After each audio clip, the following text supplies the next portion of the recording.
मैं हूं आपका दोस्त सईद अहमद बाबर लंगड़ियाल। और जैसा कि आप सबको पता है, Muzaffarpur overhead bridge fly over बन रहा है और यहाँ पे ये कितना टाइम लगेगा उसके बारे में मैं आपको इन्फॉर्मेशन देना चाहता हूँ।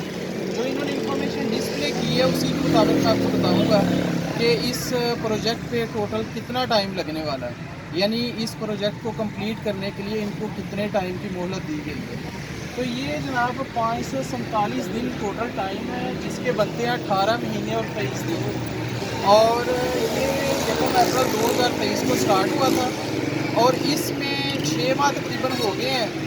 आप समझ लें कि तकरीबन 2024 का पूरा साल इस पे लगने वाला है और इंशाल्लाह जब 2025 स्टार्ट होगा तो आप ओवरहेड ब्रिज के ऊपर से सफ़र करेंगे।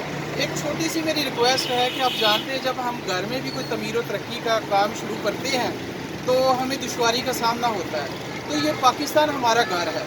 अगर यहाँ पे ट्रैफिक के कुछ मसाइल हैं, हमें यहाँ से गुजरने में दुश्वारी हो रही है, तो यहाँ पे हमें पाकिस्तानी होने के नाते अपने दिल को बड़ा करना चाहिए और इन मसाइल से परेशान नहीं होना चाहिए। हमारी ही बेहतरी के लिए काम हो रहा है। और जो बड़ी गाड़ियों वाले दोस्त हैं अदालतगढ़ के और गोपी साइड के, उनसे मेरी गुजारिश है, जो रोज़ाना यहाँ से गुजरते हैं और उधर से शाहपुर फाटक साइड से जो बड़ी गाड़ियाँ आती हैं, उनसे रिक्वेस्ट है कि ये 2024 का साल जितनी देर ये ट्रैफिक के मसाइल हैं वो कम से कम अल्टरनेटिव रूट जो है वो यूज़ करें, ताकि जो छोटी गाड़ियों वाले हैं, फैमिलीज़ हैं, चिंचीज़ हैं, इनको मसाइल का सामना ना हो। इनकी जो मुश्किलात हैं उनमें बहुत ज़्यादा इजाफा हो गया है, ट्रैफिक में बहुत ज़्यादा मसाइल हैं। तो आपसे रिक्वेस्ट है कि बड़ी गाड़ी आप फैमिली के लेके साथ निकल आते हैं और फिर आपको यहाँ पे आधा घंटा लग जाता है। तो अच्छी बात यह है कि अगर आप अल्टरनेटिव रूट जो है वो यूज़ कर लें जितनी देर इसकी कंस्ट्रक्शन कंप्लीट नहीं हो जाती। इसी के साथ अपने दोस्त सईद अहमद बाबर लंगड़ियाल को इजाज़त।